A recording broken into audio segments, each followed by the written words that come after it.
Hello, hi, welcome back. It's Dana. Nice to meet you, if I have not met you before, which is everyone because it's the internet. Welcome back to my channel. It's a little late. I had intended to get this review up maybe a week or two ago, but if you follow me over on Instagram, here, follow me. It's fun. You will have seen that it's been a few weeks of intenseness.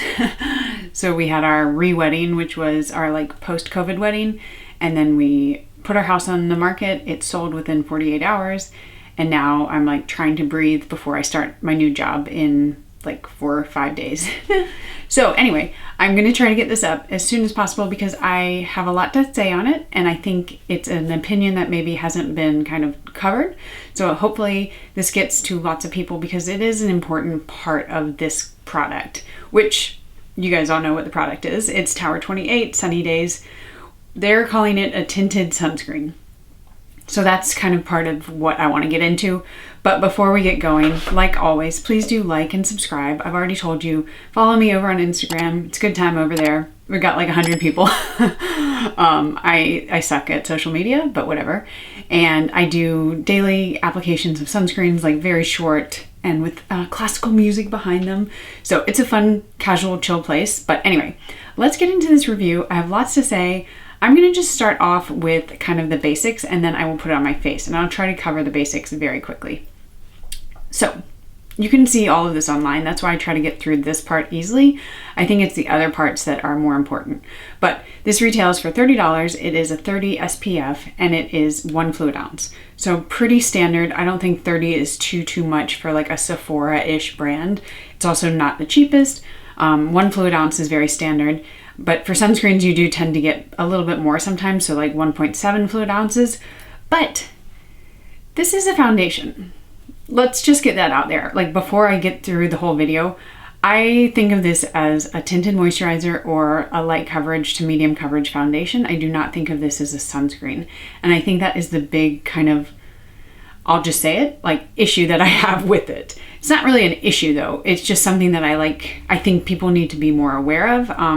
They've definitely not advertised and marketed it as a foundation. They have said it is a sunscreen, and I think that's a little problematic, and I will explain that in a second. But it does come in 14 shades, which is awesome, and the shade range is really pretty good, I would say, for something like a tinted moisturizer where you just have a lot more range and one shade can fit quite a few more people and skin tones. I'm in the shade 20, which is Mulholland, which is I think the 4th from lightest.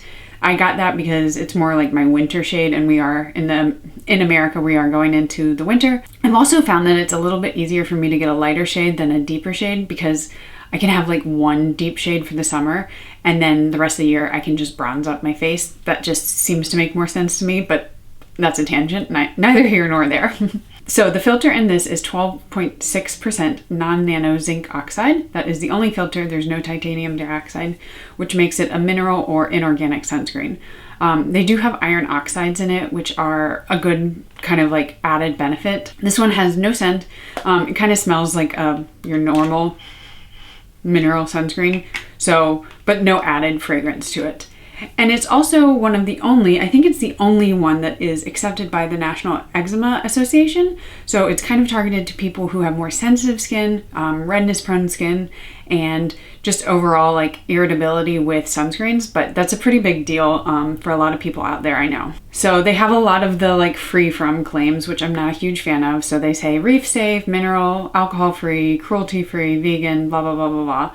And then one other point on the bottle, it says directions to apply liberally before sun exposure. We'll get into that in a second though. Okay, in terms of added ingredients that I see on the list, it's a pretty standard ingredient list. I would say most of them are really good ingredients. A lot of your typical functional ingredients which make the product work. I'm looking over here at the ingredient list, that's why I'm looking that way. They do kind of have some of their call outs, which are things like Centella asiatica, prickly pear extract. They have a sage extract, and then they also have aloe leaf water. Those are all great ingredients, especially Centella asiatica. I love that, and I understand exactly why they put those in there. if you have more redness prone skin, these are ingredients with a lot of antioxidants. They really do help reduce irritation, inflammation, redness. They are, I would say, great ingredients in there, but the rest of it is not anything that's so out of the ordinary. I would say most of the ingredients in the beginning, which are good ingredients, you see like caprylic, copper triglyceride, which I can never say, glycerin, mica, sodium chloride, phenoxyethanol, which is a preservative, and yeah, just a lot of functional ingredients. So nothing that causes a red flag, but also everyone's skin is different, so it's very hard to know what could cause an irritation unless you know that certain ingredients do irritate your skin. But then that's on you to kind of like make sure it doesn't have that.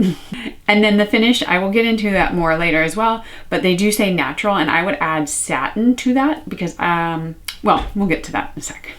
And then the last thing I wanted to touch on is that it does not have a cast, but it is a tinted mineral sunscreen. If you have a tinted mineral sunscreen that you still have a cast with, girl, get rid of that. You do not need that. There are so many sunscreens out there these days, especially tinted sunscreens that have no cast, that can fit your skin tone, especially this one. This does have 14 shades, which is huge. So just get rid of that. Okay. Enough chitter chattering. I said it was going to be brief. It wasn't brief. So it goes. Okay, we're going to also put my hair up because I don't know about you, but I can't put anything on my face with my hair down. I have put some, I can't talk today. I have put my skincare on. I just did a very minimal amount, and it's also definitely had time to dry. And I have my handy dandy. This is a 1/4 teaspoon measuring spoon. I was going to say cup, not a cup. And we are going to be testing it with this because as a sunscreen, I like to apply the correct amount. The correct amount is like 1/8 to 1/4 of a teaspoon, kind of depending on your face size. I always like to go over because I'd rather have more coverage than less, like protection, not coverage. So what I'm going to do is I'm going to measure it out into 1/4 of a teaspoon, and it's quite liquid. Whoa. It does come out more liquidy than like a thicker consistency, which is nice, but this is 1/4 of a teaspoon. And I think this is the issue that I have with it. So you can see on my finger, it's quite liquidy. What I'm gonna do is I'm going to apply half of it to my face like people I've seen doing. Oh my God, this is gonna be a mess if I don't put that down. Like I've seen them applying it.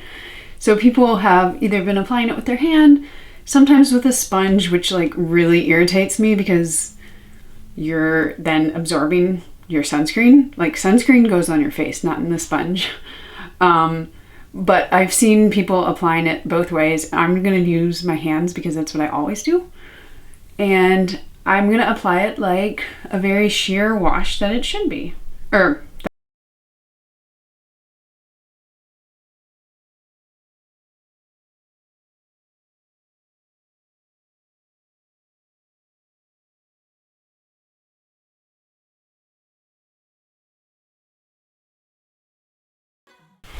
Okay, this is sheer coverage. And let me zoom in and you can see the difference. Oh, that's the wrong way. Okay, I didn't do the greatest job there just because, well, it's not that important, but you can see the coverage. Like, look at my nose. This is a sheer wash of color. Did I blend it in properly in some places? No, but you're gonna see why. So I think this is beautiful. You can tell that it does have coverage, especially from where I didn't blend it out properly, like there. But it is skin-like, it does not sit weird. I think when it does kind of like dissipate, because things kind of do, it's not full coverage, it's not long lasting, it's gonna do so in a very like easy manner, and you're not gonna see any like crazy patches and like flaking. I think it's just gonna do it in a kind of nice way. Let's zoom out. Whoa, wrong way each time. So my issue is that I still have, it looks like I haven't even touched the rest of it. So that is a big problem. I'm gonna try to put half of this teaspoon or 1/4 teaspoon on the rest of my face, and I wanna show you what it looks like because I think that is kind of the crux of this sunscreen / foundation.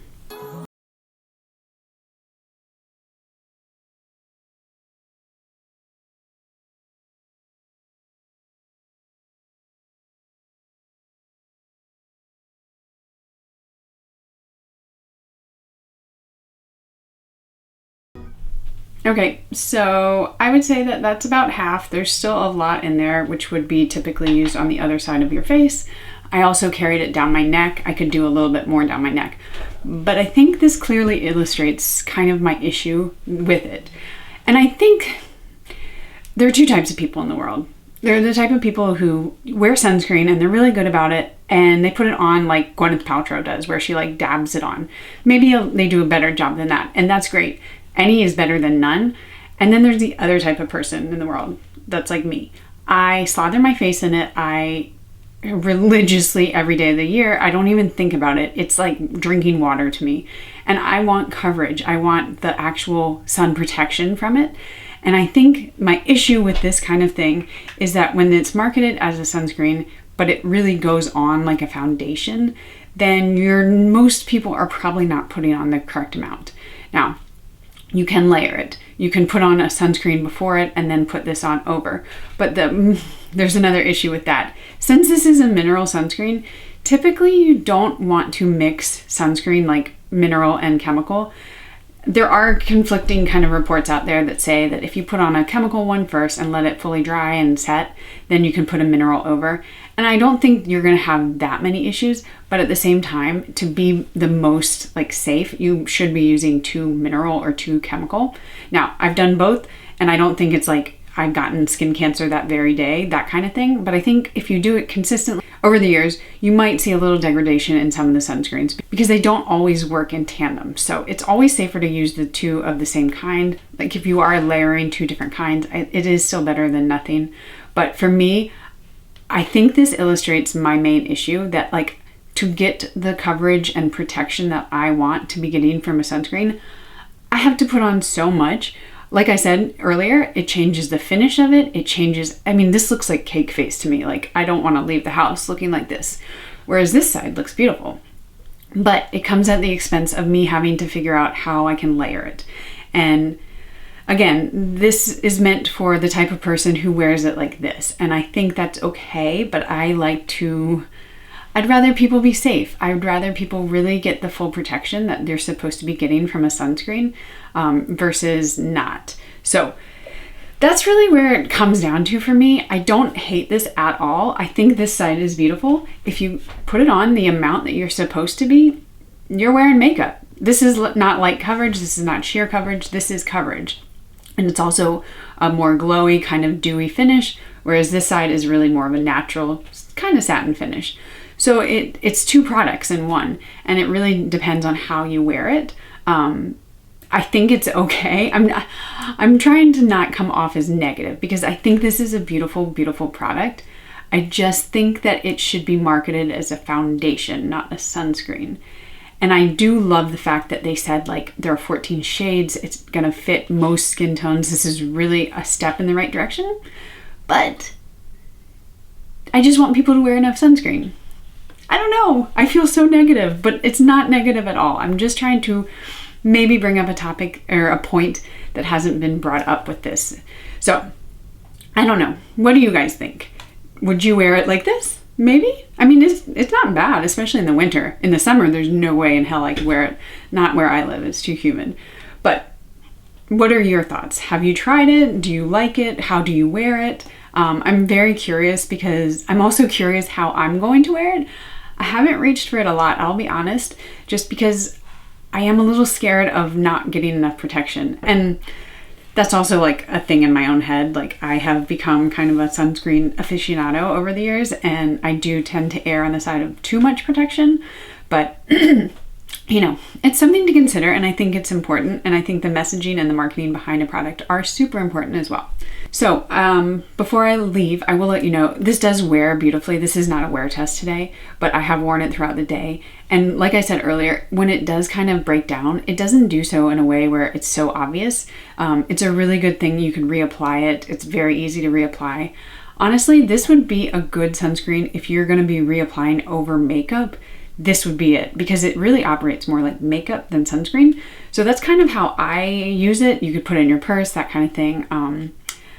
So yeah, I have no issues with it so much as the marketing, and I think people just like educating people on how much to use. So I'm gonna end it here.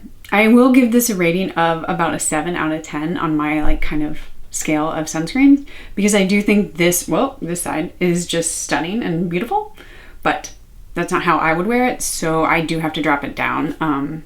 I do give Tower 28 big props for coming out with all of those 14 shades.